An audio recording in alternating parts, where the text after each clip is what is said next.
approximately 340,000 babies born worldwide every single day. Could each newborn bring with it a cure for cancer, autism, or diabetes? Doctors at MD Anderson are already making it happen. But afterwards, my parents explained that I was given a 2% chance of survival. As even if it were successful, it doesn't matter. You don't kill somebody, an innocent person, in order to save someone. But the facts are facts. You know, they don't work, and it just reminds us that there's something deeper going on here. Turning stem cell research into a medical treatment we can all accept, no matter our religious or moral beliefs. Of Western European origin, we find a donor 80% of the time. But if you're a minority, African American, Hispanic, Asian, Jewish, we often never find a donor. Why Asian, Hispanic, Black, and other minorities in our community are being blocked from receiving stem cell transplants. Babies born every single day can make a big difference. The controversy, the life-saving treatment, the cost of saving a baby's precious stem cells, all falling on the shoulders of women like us. I donated my daughter's cord blood, and I hope that it has saved somebody's life. You read all these baby magazines and you get all these free pamphlets. There's stuff in your doctor's office, and I'm like, okay, should I do this or shouldn't I do this? This is Fox 26 Morning News at 9 a.m. Connected to you. Good morning. I'm Natalie. We have a very special Fox 26 Morning News Extra for you today. The topic might save your life. Imagine being able to grow your own replacement organs. Hey, it might sound far-fetched, but maybe not with new stem cell research.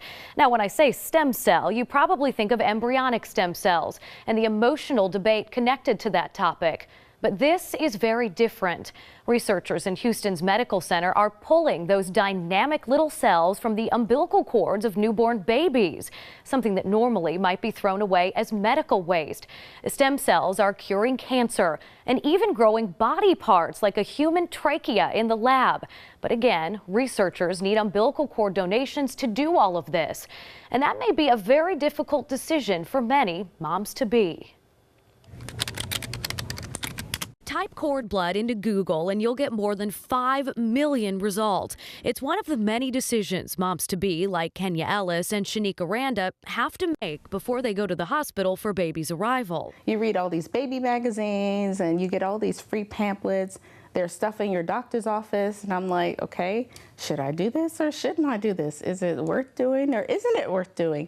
And there just wasn't a lot of information out there about it. The influence for me was personal. It was just something that I hold dear to my heart. There are 3 options. Have the hospital throw away your baby's umbilical cord, donate it to a public bank so that it can be used for research and stem cell therapy for other patients, or spend thousands of dollars to bank it privately in case your baby or their sibling gets an illness that can be treated with the stem cells. So is the product going well? Dr. Elizabeth Spall is a leading stem cell researcher at MD Anderson Cancer Center.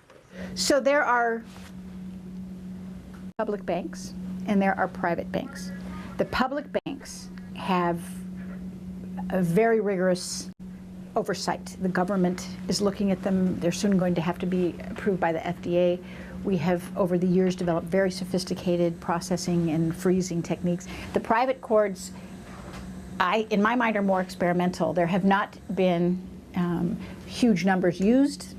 The ones that have been used have been shown to be of inferior quality because they don't have the same oversight and rigor that the public banks do. Unless you have a child already who has leukemia or one of the diseases that cord blood could be curative, I don't recommend banking your own cord.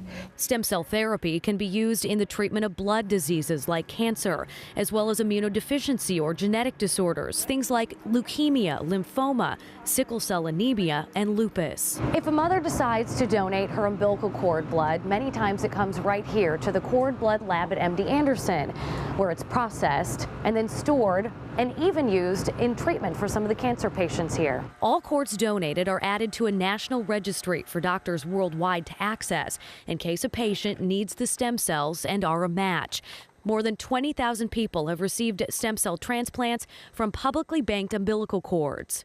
Fearing that her child may one day need his own cord blood, Shanique chose a private bank for her son Preston. The cost was $2,500 up front and $150 a year to maintain the sample.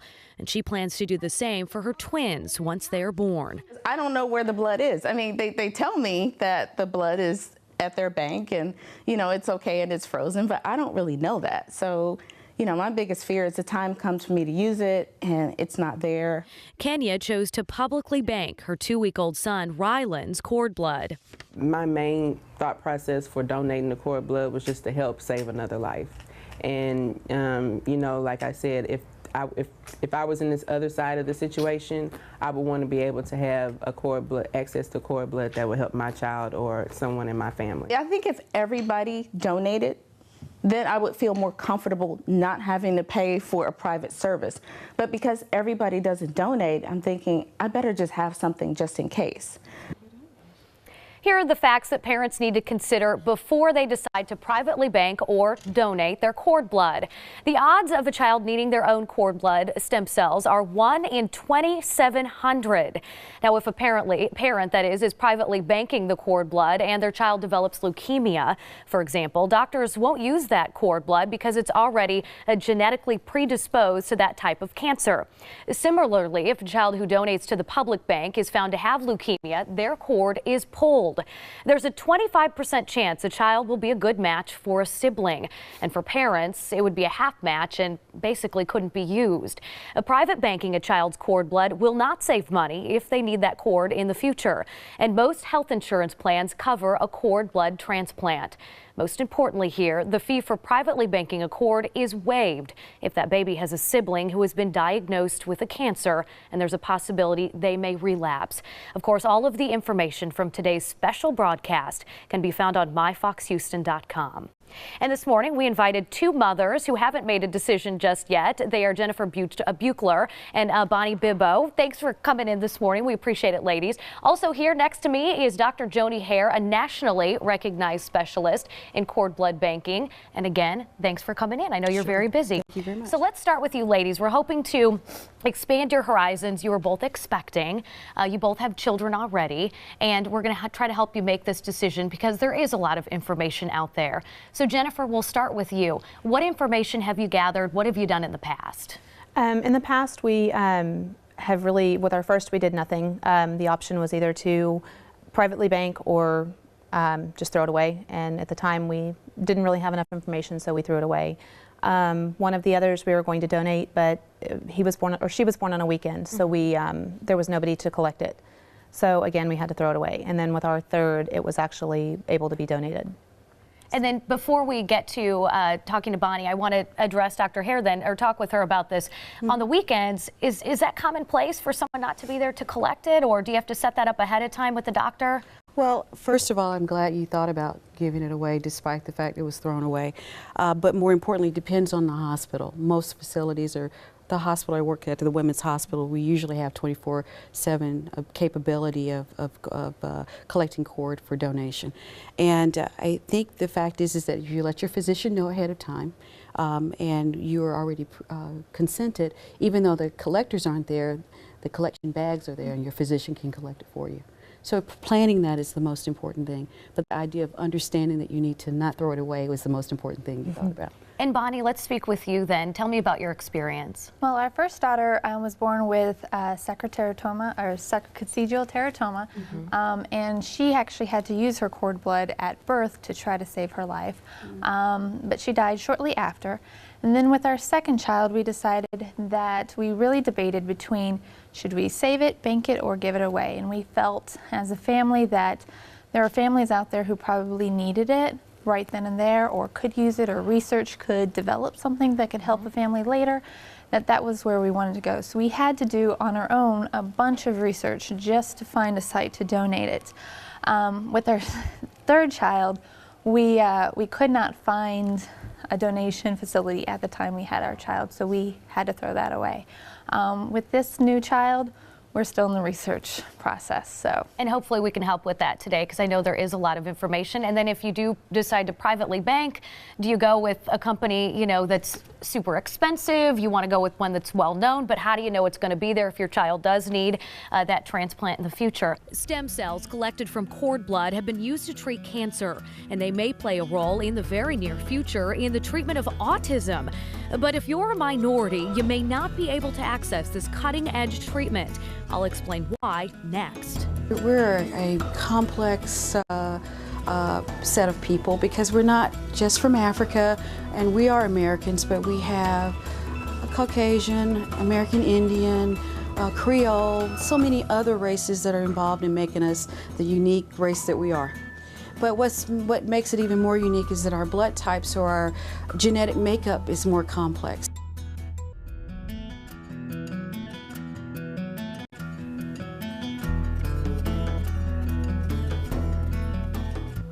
MD Anderson Cancer Center is one of several locations around the world that processes and stores umbilical cord blood donated by local mothers. They can extract stem cells from the blood, and when a patient is a genetic match for that material, it can be transplanted into their body.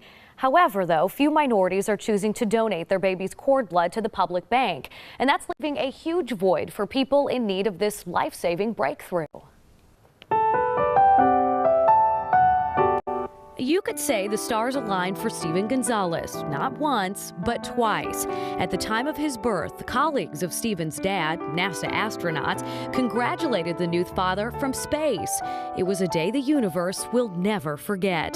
Then, 12 days later, a rare finding that made Steven's world stand still. It started with a Boy Scout campout. Whenever during the night I had thrown up just randomly, and then woke up with a swollen face, dots over my eyes.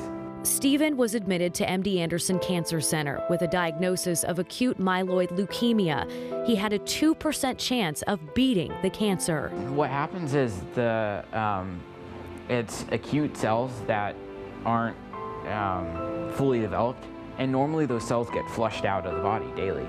But for whatever reason, it doesn't get flushed out.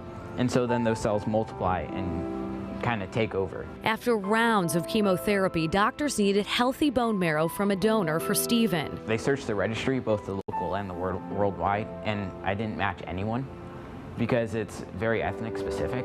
For example, if I needed to get a bone marrow transplant, I could go to my sister and maybe we would be a match, but more than likely most family members are not.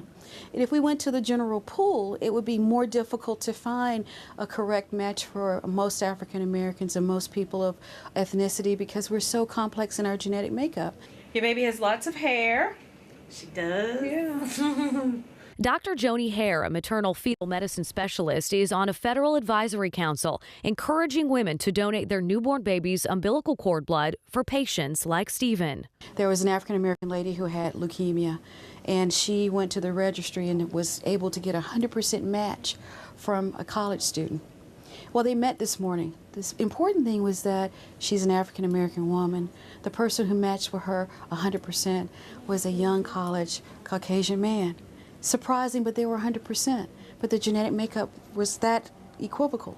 That's why it's important that if all of us donate, you never know who you're helping out, because when it comes down to it, we're all more related than we really give ourselves credit of being. Do you think that you need to have it break at any point and have some whitewash? Maybe. Now in remission, Steven is working with MD Anderson, animating a feature-length film with patient artwork. It took the stem cells of not one, but 2 umbilical cords for Steven to recover, and both were just partial matches. Right now, cord blood is almost surpassing bone marrow transplant for leukemia, for other diseases. An amazing advancement in modern medicine, and for Steven, a fate that was written in the stars. Just live each day to the fullest now, because after that, it's kind of, you treat each day like it's your last. And Stephen is not expected to have any future side effects from his cord blood stem cell transplant. And Dr. Joanie Hair joins me again, and I want to mention, because this is just phenomenal, she was recently appointed by the U.S. Secretary of Human Services to sit on an advisory council of stem cell transplantation. And I want to talk about what that means, because clearly we have come far enough that the federal government realizes this is an important thing to advocate and address with the community. Well, first of all, I'm very honored to be appointed to that committee by the Secretary. And it's through my relationship with MD Anderson and my dear friend and wonderful person that you've met and interviewed, Dr. Elizabeth Spall. And about 7 years ago, Dr. Spall came to me and said, you know, we need to increase our minorities at donating cord blood. And they had a difficult time, even though it's free, of getting women to say, okay, we donate. And so they said, well, do you know an African-American physician? Someone referred me, and we sat down and we instantly became friends. But one of the things is education. And we had to educate African-American women about it. The first thing is the fear of giving the blood. Because you're afraid it hurts, right? Because when you think giving blood, you think getting pricked, and you've just had a baby. You don't want any more trauma. Any more pain. So first, most important thing is painless, pain-free. So you're not stuck, it doesn't affect you, you're not even aware because you're looking at that new baby. That's the first thing. Second thing is that the idea of understanding you're helping someone. Forever, until the last few years, the placenta and the cord blood was just thrown away in a plastic bag and just not even thought about. But the idea of understanding that blood work, that blood and that placenta can go on to be grown and to help someone else with a leukemia, with some even sickle cell in the future, hopefully even changing one's bone marrow to correct sickle cell anemia in African Americans. Right, so you have to look at that. Because that is something that really impacts the African American community. And so when you understand that you are helping your own community, I think that really resonates with people. I think so. What else are you doing as far as advocacy goes to ensure that women fully understand this? Well, I think first of all, being here today on Fox News is the first thing we were able to do, and I thank you guys for giving a segment to teach the audience and teach Houston about what's going on with cord blood banking, but also to hopefully identify and to get minorities to understand the importance of giving this blood. There's a story that was on a morning show a couple of weeks ago, a young lady who's maybe in her 30s, 40s, who unfortunately developed leukemia and needed a blood transplant, cord blood transplant. And she was African American, so her donor turned out to be a Caucasian man. And the idea of us understanding, again, as I mentioned before, as African Americans, and I was in New York recently and I rode by the Statue of Liberty. We didn't come through Ellis Island, so our mixture of our communities, of our blood types is of so many. That's why giving, you don't know who you're going to be able to help, and that's the most important thing we can do. And I also want to ask, because I know that there might be some people thinking, okay, I've donated my child's blood. Is my child's medical information or history going to be kept? A record of that may impact them down the road, because that's something I want to be kept private. Is that the case if you decide to bank your child's umbilical cord blood or donate it to the public? There's no information given out. That's a privacy issue. The only thing that we get is whether this blood or these cord blood cells are able to match with someone else. There's nothing in the history that would hurt anyone nor hurt that child in the future. All right. So it's a very important thing. Thank you, Dr. Hair. Thank you so much. We have another celebrity among us in Houston. You want me to pick you up? That's not a good idea. Okay. And we're done. It just keeps popping up in different spots, and you're like, where'd he go? Dr. Jennifer Arnold, star of TLC's reality series, The Little Couple, shares her personal decision on the issue next.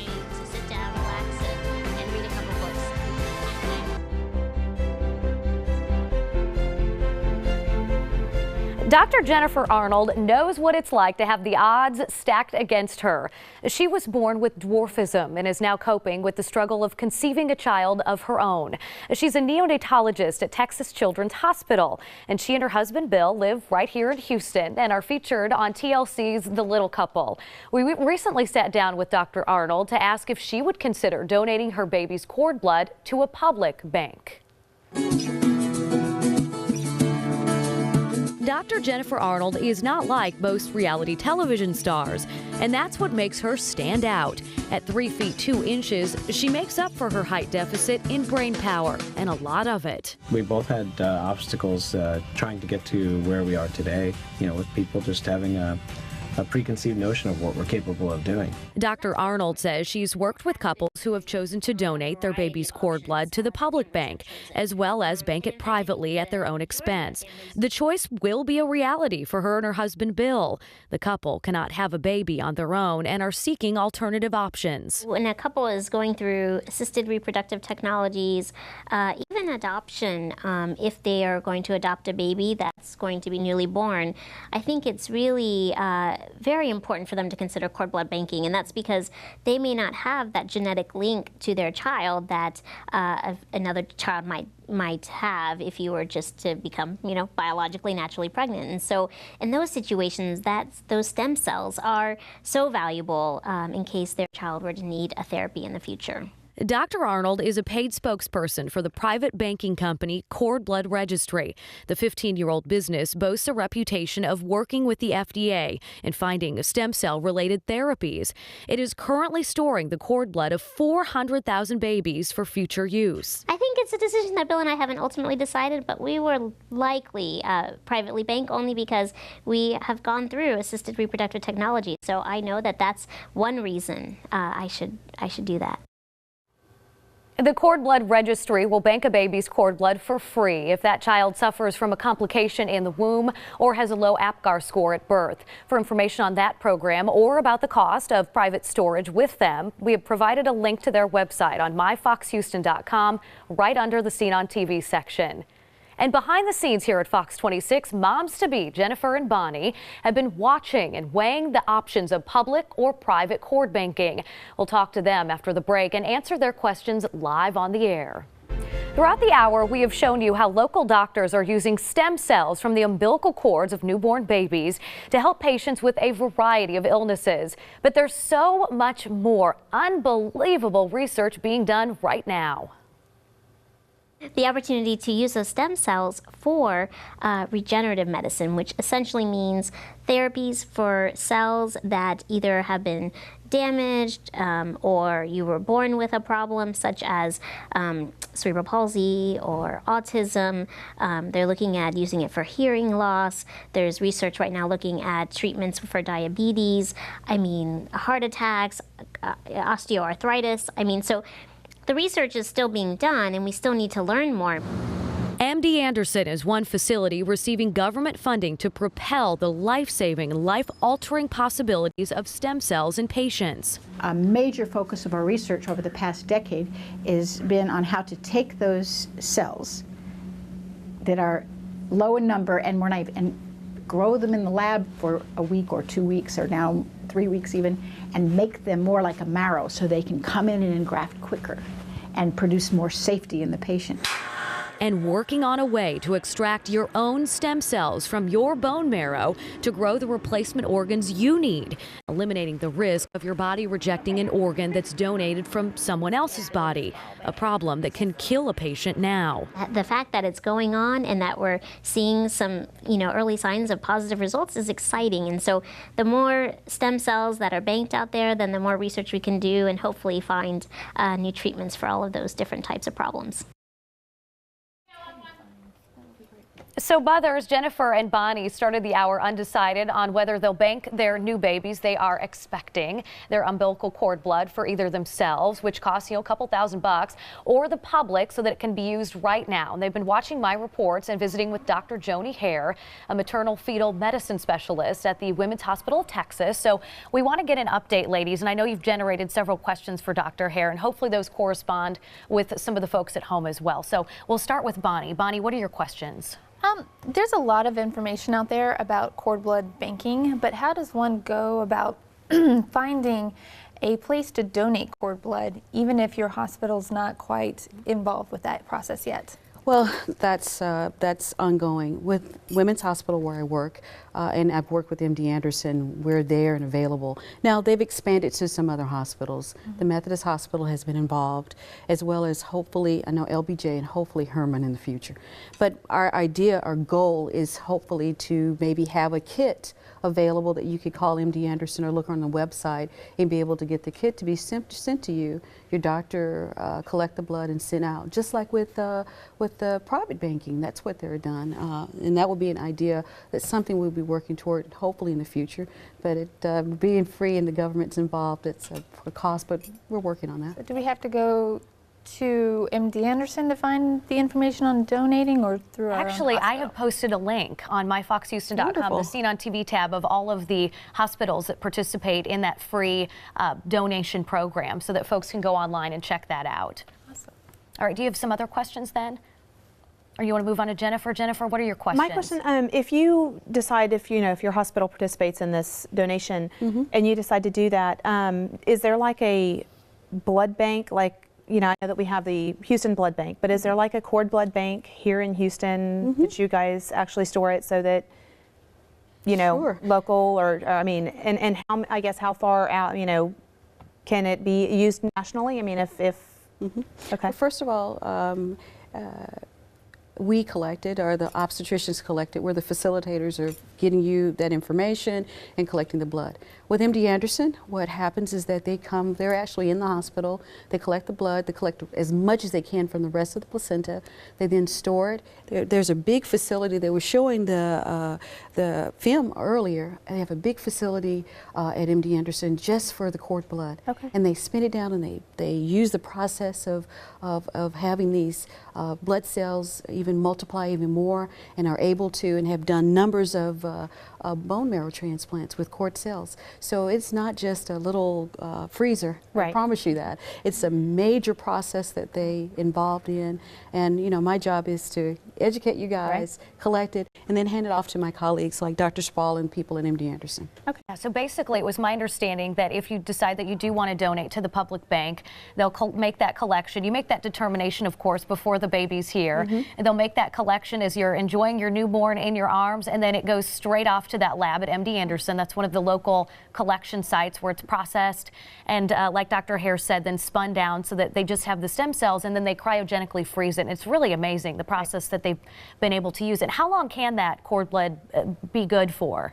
Probably several years, and some of the public banks, they say up to 20 years. I'm not quite sure with MD Anderson, because they're using quite a number of those cord bloods to give donations. So many of them aren't hanging around just to be hanging. They're right now, if they match someone, they're being processed, accentuated in the number of cells, and then sent out to help someone. But can last for years because they have top line, the best of the freezers, the best of the chemicals and additives to make those cells even grow more, so they can help someone. Because it's the number of cells that you collect that's also important. I thought what struck me the most was you may be paying thousands of dollars in order to store your own baby's blood bank there, in order to bank your own baby's blood. But you don't know whether it's going to be usable, down the road, because you don't know if the storing technique they use is comparable to what's in the public bank. Now, you can't go back and get your baby's cord blood out of the public bank, unfortunately, because as Dr. Hair said, it's probably going to be used right away for someone else. But I thought that was interesting, because you really don't have an insurance policy that you think you might be paying for if you decide to privately bank. That was what I gathered. Well, I'm not anti-private banking. I just think the important thing is to don't throw it away. One would love to choose to give it to a public bank because you're helping someone. Neat thing, think about it, giving life and then helping to save another life. That's a wonderful thing. But if, for example, you've had a child, like you had a child who had unfortunately a problem, and you may elect to store that blood for some reasons for in the future for another child. The same child really won't benefit from that, but another child may. If you had a child who had leukemia, that may be important to do that. But the overall chance of anyone ever using that blood is 1 in 2,700. It's very rare, but I understand for those who elect to do that. They may have had family reasons that they want to do it, just in case something happens in the future. That's fine. But what we're trying to target are those women who say no, just throw it away, who aren't interested. Please think about it. Think about helping someone. So that's where we are right now. All right. Well, thank you, Dr. Hair. We appreciate your time. And ladies, Jennifer, Bonnie, we appreciate you coming in this morning. And good luck with your pregnancies. We wish you all the best here at Fox 26.